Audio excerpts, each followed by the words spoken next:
मुख्यमंत्री अभ्युदय योजना में पुनः आप सभी का स्वागत है। हम लोग पिछली क्लास में जो बात कर रहे थे उसमें हम लोगों ने ये देखा था कि हम लोगों ने सल्तनत कालीन प्रशासन की बात की थी।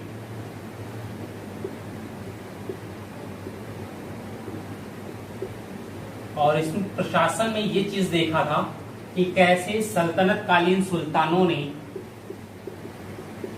अपने प्रशासन को अधिकारों के सहित अनेक अधिकारियों में वितरित किया और इन अधिकारियों के माध्यम से ही संपूर्ण शासन अपने अधीन रखा। शासक अगर शक्तिशाली था तो उसने इन अधिकारियों पर नियंत्रण स्थापित किया। यदि सुल्तान अयोग्य हो गया तो ये अधिकारी स्वतंत्र हो जाते थे या स्वच्छंद हो जाते थे या यही निर्माता हो जाते थे सुल्तानों को बनाने वाले। ये चीजें हुई। हम लोग आज की क्लास में सल्तनत के स्थान पर मुगल कालीन शासन व्यवस्था की बात करेंगे, जिसमें हम लोग ये देखेंगे कि बाबर के समय, क्योंकि उसे बहुत ज्यादा समय ही नहीं मिला बाबर को, लेकिन फिर भी जो मिला उसमें बाबर ने कहीं न कहीं अपने शासन को एक व्यवस्थित रूप देने की कोशिश की। तो भी रहा हो, थोड़े ही समय में कुछ न कुछ व्यवस्था दिया बाबर ने, और वही जो व्यवस्था थी उसी को हुमायूं ने आगे बढ़ाया। लेकिन 10 साल बाद शूरवंश स्थापित हो गया, यानी द्वितीय अफगान वंश भारत में स्थापित हुआ। तो मुगलों की प्रारंभिक दौर में बाबर और हुमायूं के समय जो व्यवस्था स्थापित करने की कोशिश की गई वह व्यवस्था अस्थायी नहीं हो पाई। लेकिन हुमायूं के पश्चात जब व्यवस्था नहीं आती है समय अकबर का, तो अकबर ने एक ऐसी व्यवस्था दी प्रशासनिक जो आगे अस्थायी रही और जिसके सीमित रूप में जिसको हम आज भी देखते हैं। ठीक है, तो आज हम लोग बात करते हैं मुगल प्रशासन व्यवस्था की, और ये देखा जाए कि मुगलों के समय में प्रशासनिक व्यवस्था कैसे संचालित होती है, उसमें कैसे कैसे परिवर्तन हुए और कौन कौन से उसमें अधिकारी थे, उन अधिकारियों के कार्य क्या क्या रहे होंगे। चलिए, तो आज हम लोग मुगल कालीन केंद्रीय प्रशासन की बात करते हैं। मुगल कालीन केंद्रीय प्रशासन।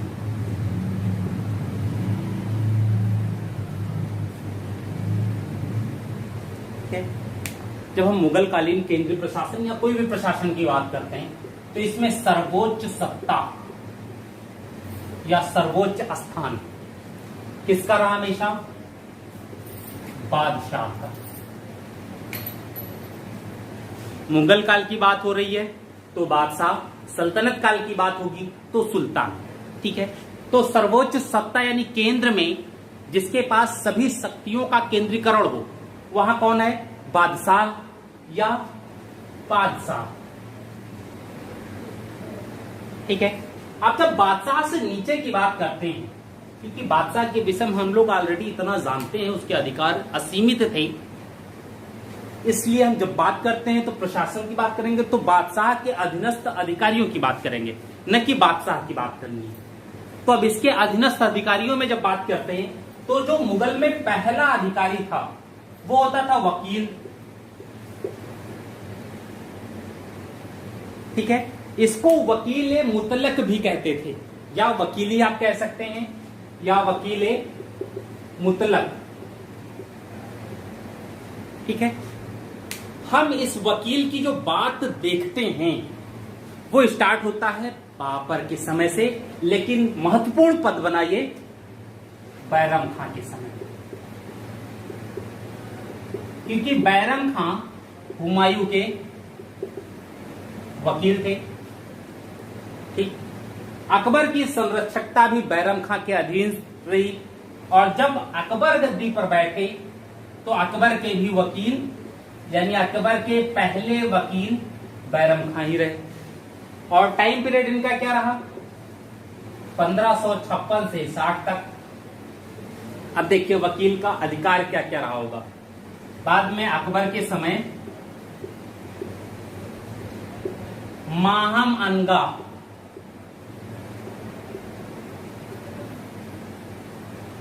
अनगा ये भी अकबर के समय वकील के पद पर रही हैं। इस वकील को हम लोग एज ए प्रधानमंत्री मान सकते हैं। ठीक है, इकलौती महिला हैं जो वकील के पद को सुशोभित किया। इकलौती शासिका थी, स्त्री शासिका, जिन्होंने सुल्तान के पद को सुशोभित किया। ध्यान रखिएगा, सुल्तान, रजिया, वकील यानी प्रधानमंत्री के पद पर, महामनगा, ठीक है, इकलौती हैं संयुक्त रूप से मुजफ्फर खां के साथ। ये भी प्रधानमंत्री या वकील रही, वकील मुतलक रही। टाइम क्या था इनका? अकबर के समय 1560 के पश्चात, थोड़ी सी समय, ज्यादा समय इनको वकील नहीं, लेकिन इकलौती हैं इसलिए इनके विषय में पूछा जाता है। अब वकील के हम लोग अधिकार की बात करें तो जब वकील के अधिकार की बात करते हैं तो वकील के अधिकार क्या हैं? सुल्तान बादशाह के बाद यही प्रतिनिधि है किसका? बादशाह का। यानी बादशाह की अनुपस्थिति में बादशाह के सभी कार्य संचालित करने की जिम्मेदारी वकील मुतलक की होगी।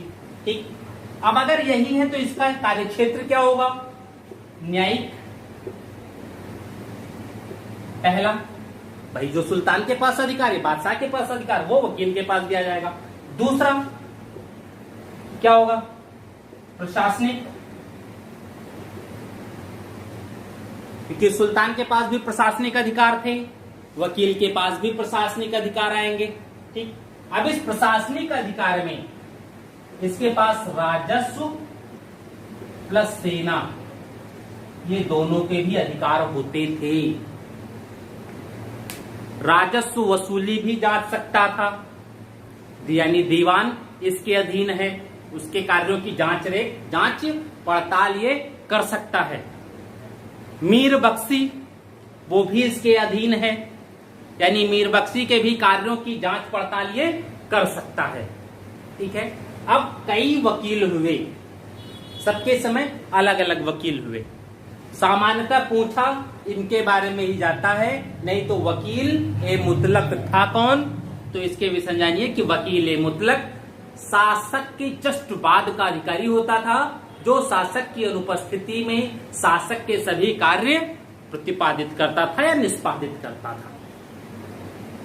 इसका प्रमुख रूप से शासन के सभी विभागों पर नियंत्रण होता था। जैसे शिवाजी के अष्टप्रधान में पेशवा की स्थिति थी, वही मुगल शासन व्यवस्था में वकील की स्थिति रही है। धीरे धीरे जब देखा गया कि वकील की शक्तियां ज्यादा बढ़ने लगी, वकील अपने आप को निरंकुश करने लगे, तो धीरे धीरे वकील के अधीनस्थ कुछ और अधिकारी रखे गए। वकील के कार्यों को छोटा किया गया ताकि वकील के अधिकार सीमित किए जा सके। अधिकार सीमित के साथ साथ इस पर नियंत्रण भी किया जा सके, ये चीजें यहाँ आई। ठीक है, तो अब हम लोग उसके बाद की बात करते हैं। एक दूसरा अधिकारी आता है वकील के बाद, दीवान।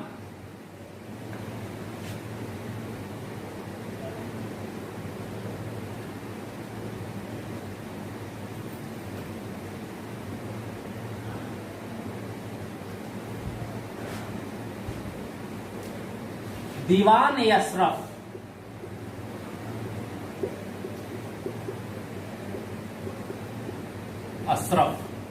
या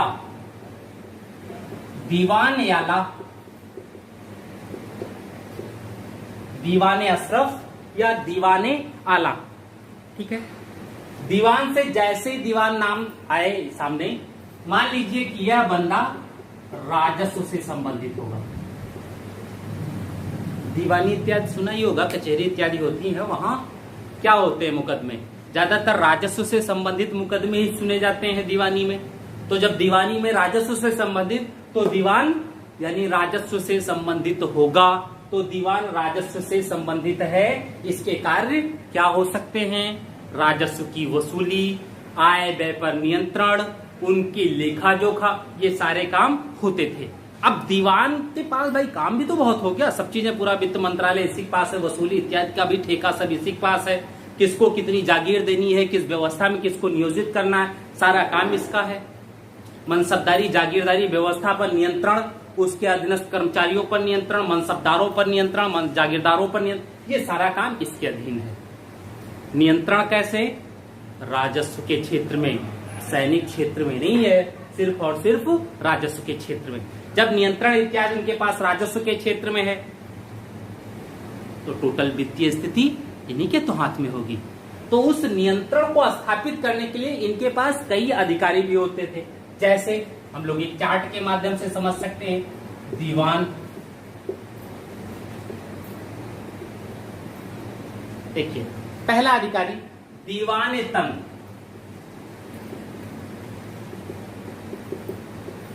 दीवाने तन, देखते रहिएगा, काम अभी हम लोग बाद में देख लेते हैं। दूसरा दीवाने खालसा, खालसा। तीसरा दीवाने बयूतात,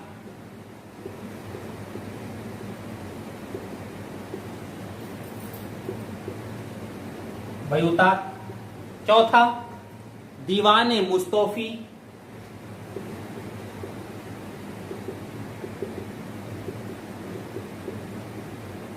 मुस्तौफी। लास्ट जो है दीवाने मुशरिफ,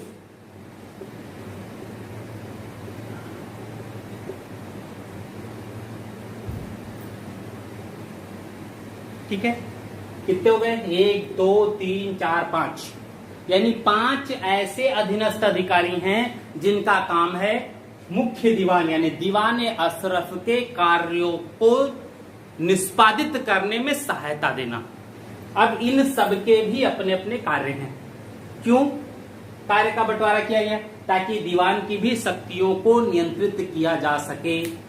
अगर दीवान की शक्तियों को नियंत्रित नहीं करेंगे, उसकी शक्तियां किसी एक ही व्यक्ति में केंद्रीकृत हो जाएंगी, तो किसी एक व्यक्ति के पास पूंजी का संग्रहण उस व्यक्ति के स्वतंत्रता की प्रवृत्ति को ज्यादा जन्म देगा।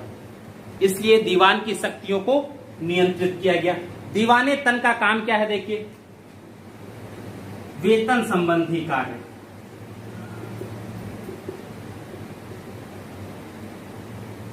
ठीक है।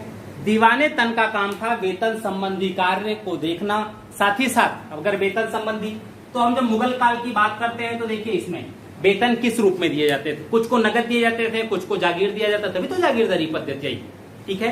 तो अगर वेतन संबंधी कार्य है इसका, तो वेतन में जागीर भी तो आते थे। अब जब जागीर दे रहा है तो जागीर में आय और व्यय दोनों चीज देखा जाएगा कि वास्तविक आय कितनी हो रही है, अनुमानित आय कितनी है। तो वास्तविक आय के अकॉर्डिंग या अनुमानित आय के अकॉर्डिंग जागीर का वितरण इसी के अकॉर्डिंग होता था। यानी दीवाने तन जागीरदारों, मनसबदारों, सैनिकों इत्यादि के वेतन के विषय में संपूर्ण अधिकार रखता था, ठीक। दूसरा दीवाने खालसा, हम लोगों ने खालसा की बात की, तो खालसा क्या थी? एक ऐसी भूमि जो राज्य के प्रत्यक्ष नियंत्रण में होती थी। खालसा के तात्पर्य वह भूमि जो राज्य के या शासक के प्रत्यक्ष नियंत्रण में हो। तो दीवाने खालसा की तात्पर्य, तो यानी खालसा क्या हो गया? राज्य के नियंत्रण की भूमि, यानी जो राज्य के नियंत्रण की भूमि होगी उसका जो पूरा लेखा व्यय इत्यादि देखेगा वो दीवाने खालसा हो जाएगा। राज्य की भूमि का प्रबंधक,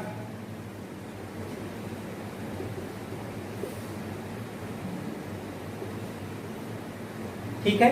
दीवाने बयूतात, ठीक है, इसका काम क्या है? जब हम लोग बयूतात की बात करते हैं तो बयूतात से संबंध किसका आ जाता है? बयूतात से संबंध कारखानों इत्यादि का होता है। कारखानों से उत्पादन, व्यापार इत्यादि टोटल, ठीक है। तो इसका क्या कहता? कारखानों की आय व्यय का निरीक्षक, कारखानों की आय व्यय का निरीक्षक हो जाता था। दीवाने मुस्तफी, देखिए ये कारखानों की आय व्यय का है। दीवाने मुस्तफी का काम क्या था? राज्य की आय व्यय का निरीक्षक।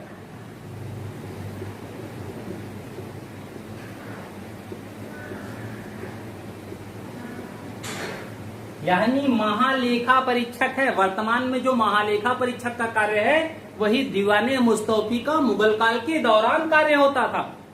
यानी उस समय का महालेखा परीक्षक दीवाने मुशरिफ। दीवाने मुशरिफ इसका काम क्या है? आय व्यय का महालेखाकार, यानी कितना आय हुआ कितना व्यय हुआ उन सभी का हिसाब किताब दीवाने मुशरिफ ही रखता था, अन्य किसी को काम नहीं था। अब देखिए दीवान है, दीवान को राज्य की आय व्यय का हिसाब लेना है दीवाने मुशरिफ के पास। इसको कैग यानी जांच पड़ताल वाली काम करनी है तो वो इसके पास। कहीं ज्यादा खर्चा नहीं हो गया, ये योजना थी इस पे 500 रुपए खर्च होने हैं, कहीं 800 रुपए न दे दिए गए हों, ये सारा काम इसका। यानी जहां जितने की जरूरत हो उतनी ही पूंजी वहां दी जाए। ऐसा ना हो कि जरूरत है 100 रुपए की और दी गई 500 रुपए। अगर ऐसा होगा तो स्वाभाविक है वहां भ्रष्टाचार की मात्रा बढ़ेगी। भाई आवश्यकता से ज्यादा दे दिया जाए तो व्यक्ति खर्चा भी ज्यादा करेगा, तो यहां ये चीज आ जाएगी। अब देखिए दीवाने बहुतात, इसका क्या क्या? कारखाने। मुगल काल में उत्पादन भी होता था, मुगल परिवार व्यय भी वो सॉरी आयात निर्यात में भी संलग्न था, बाह्य व्यापार भी मुगल परिवार के सदस्य करते थे। तो अगर मुगल परिवार के सदस्य व्यापार में भी हैं, उत्पादन भी हो रहा है, राज्य के खर्चे से कई प्रकार के कारखाने हैं, उन कारखानों में उत्पादन भी हो रहा है, तो स्वाभाविक है उन कारखानों से होने वाली आय व्यय का निरीक्षण भी होगा। तो उसका काम दीवाने बहुतात करता था। खालसा भूमि बहुत ज्यादा थी तो खालसा भूमि का प्रबंधक हो गया कौन? दीवाने खालसा। खालसा भूमि राज्य के नियंत्रण में रहने वाली भूमि होती थी, जो राज्य के प्रत्यक्ष नियंत्रण में होती थी। उस खालसा भूमि को राजा की आय मानी जाती थी। राजा चाहता तो उसमें जगीरदारी इत्यादि दे सकता था, जागीरदार भी दे सकता था उनको वेतन के रूप में। फिर दीवाने तंग, इसका काम क्या था? वेतन संबंधी कार्य। जो भी कार्य होते थे वो सारे यही करता था, वेतन संबंधी। ठीक है, तो ये चीजें आ गई दीवान का दीवाने अशरफ या दीवाने आला के अधीन ये अधिकारी हैं। ठीक है, इनके ये कार्य हैं। नेक्स्ट जो आएगा हम लोगों का वो होगा मीर बख्शी।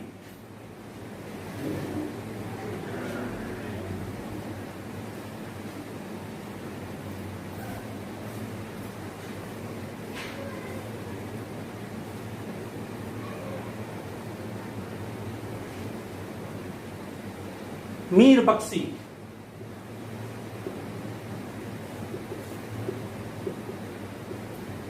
तीसरा प्रमुख अधिकारी। बख्शी, मीर बख्शी। जैसे ही बख्शी या मीर बख्शी से बात आए, मान लीजिए कि सेना से संबंधित हैं, यानी सेना का प्रमुख है लेकिन सेनापति नहीं है, सेनापति कोई और भी हो सकता है। इसका काम क्या है? सेना से संबंधित कार्य बहुत से होते हैं, वो सारा यही करेगा। देखिए मीर बख्शी, इसे एक और नाम दिया गया अफसर ए खजाना। अफसर ए खजाना, ठीक है। अर्थात क्या खजाना से तात्पर्य जानते होंगे, बताने की जरूरत नहीं, यानी पैसा ढेर सारा यहां रखा जाता है, उसका अधिकारी है। ज्यादातर मीर बख्शी और दीवान ये केंद्र में एक दूसरे पर नियंत्रण का कार्य करते थे।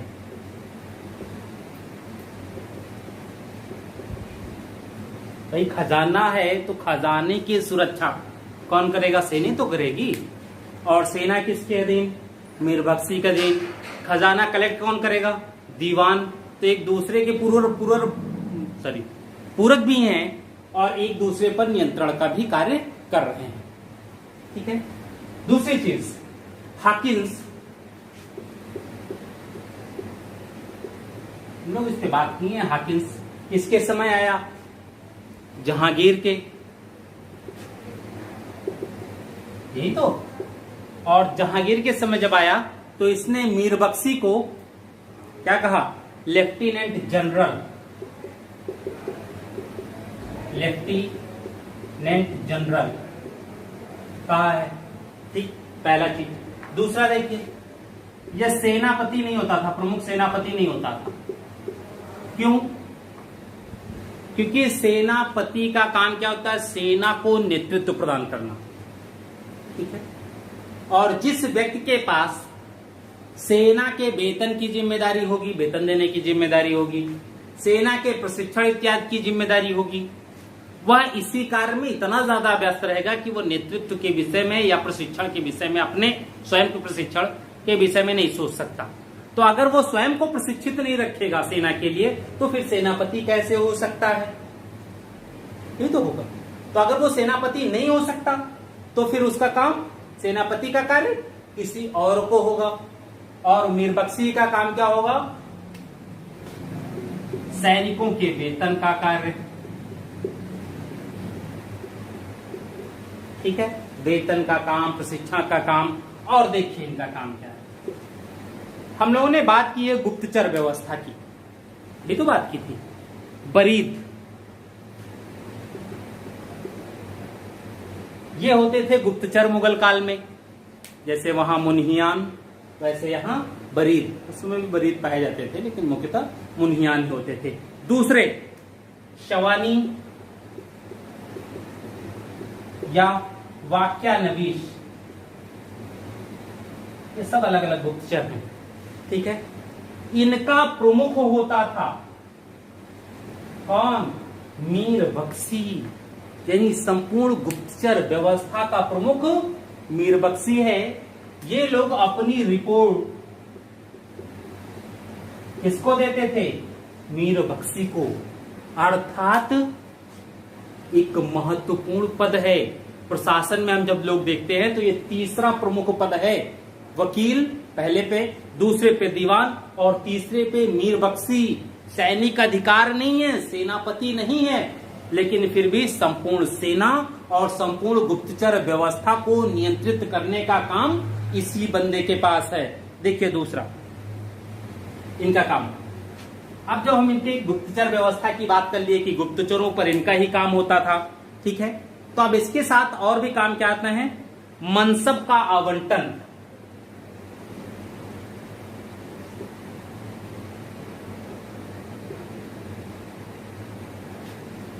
मुगल काल में अकबर के समय मनसबदारी व्यवस्था प्रयोग में आती है।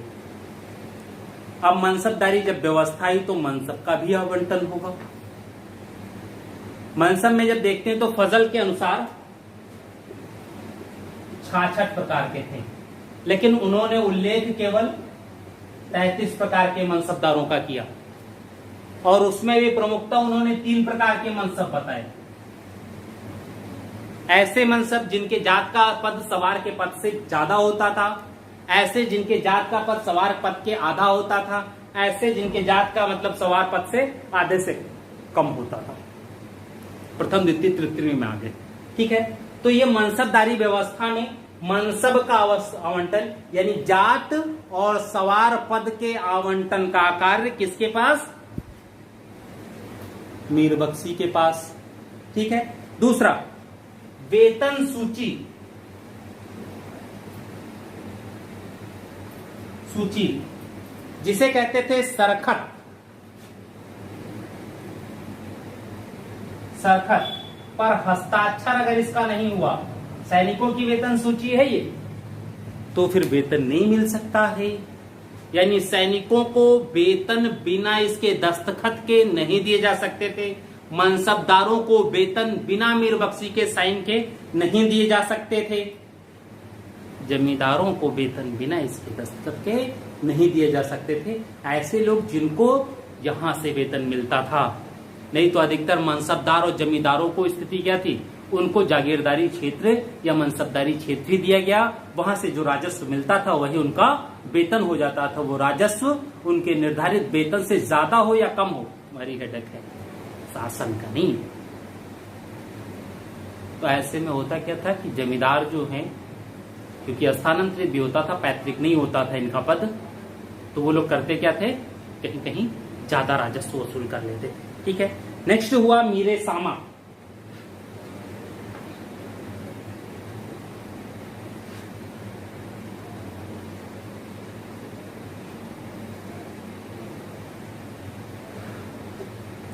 मीरे सामा,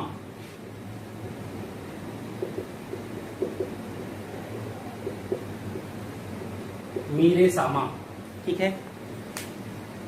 यह जो पद है ये मुगलों की देन है और इसका कार्य क्या होता था? कारखाने का प्रमुख,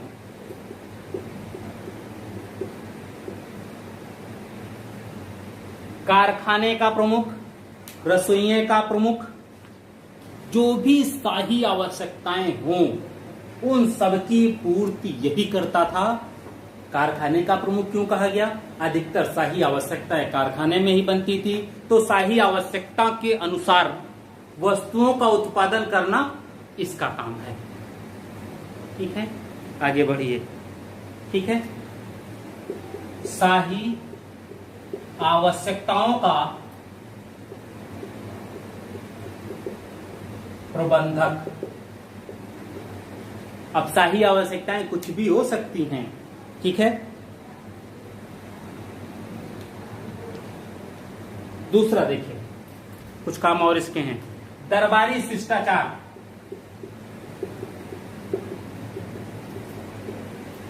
सल्तनत काल में दरबारी शिष्टाचार किसके अधीन? अमीरे हाजिब के अधीन। यहां दरबारी शिष्टाचार किसके अधीन? मीरे सामा के अधीन। ठीक। शाही अंगरक्षक,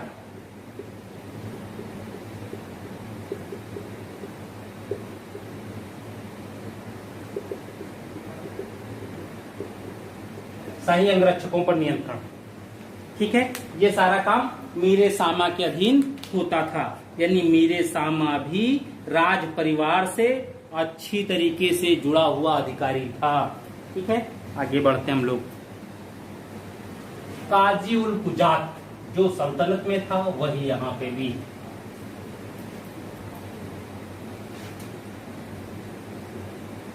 काजी उल कुजात, जो कार्य हम लोग सल्तनत में देख रहे थे वही कार्य यहां पर भी है। वहां पर भी ये न्याय व्यवस्था का प्रमुख होता था, यहां पर भी न्याय व्यवस्था का ही प्रमुख है।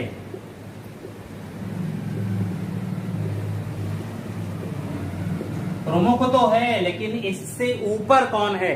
सुल्तान। अंतिम न्यायालय जो होती थी वो सुल्तान की होती थी। सुल्तान के बाद काजी उल कुजात होता था। सुल्तान सभी निर्णय नहीं कर सकता था, इसलिए काजी उल कुजात उसके अधीन था। इसी का काम था। फतवा इत्यादि भी मुस्लिम कानूनों को संहिताबद्ध जैसे आलमगीर के समय किया गया, तो वो सारा काम इसी के अधीन होता था। ठीक है। अब शत्रु सुदूर,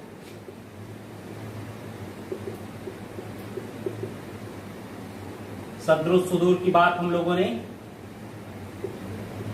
सल्तनत में की थी और शत्रु सुदूर यहां पर भी है।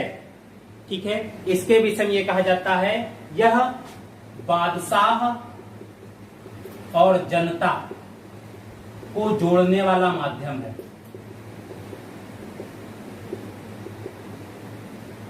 यानी बादशाह इसी के माध्यम से जनता तक जुड़ते थे। ठीक है। शरा का प्रवर्तक, यानी जो नियम है, कायदे हैं, उसका प्रवर्तक उलमाओं का प्रतिनिधित्व, यानी उलमा का प्रतिनिधि माना गया है ये। ठीक है। इसके देखिए कार्य क्या क्या थे। पहला, शिक्षा व्यवस्था पर नियंत्रण, शिक्षा पर नियंत्रण करना। यानी शिक्षा दी क्या जा रही है? न्यू एजुकेशन पॉलिसी तो नहीं लागू हो गई है। अगर न्यू एजुकेशन पॉलिसी लागू हो गई तो उसका सिलेबस क्या होगा? सिलेबस के अकॉर्डिंग शिक्षा दी जा रही है या इतर शिक्षा दी जा रही है? ऐसा तो नहीं है बोर्ड पे लगा हुआ है कि ये सिलेबस पढ़ाएंगे और अंदर वो सिलेबस पढ़ाया नहीं जा रहा हो, धार्मिक शिक्षा दी जा रही हो, शरिया पढ़ाई जा रही हो, कुछ भी हो सकता था। ठीक है। तो इसका शिक्षा पर नियंत्रण एवं निरीक्षण।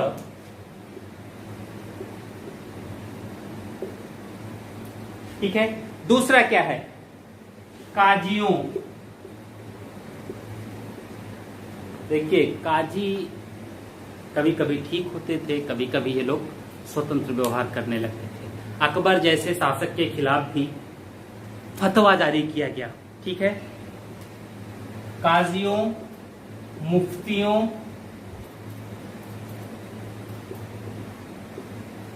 इत्यादि की नियुक्ति,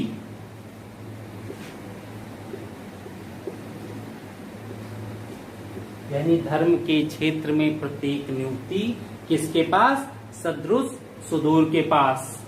थर्ड, दान विभाग का अधिकारी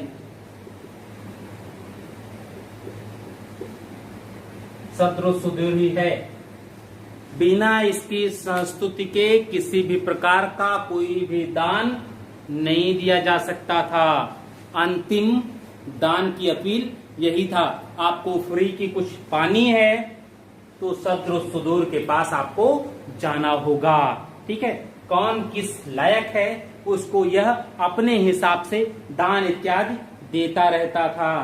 ठीक है, नेक्स्ट, दरोगा डाक चौकी।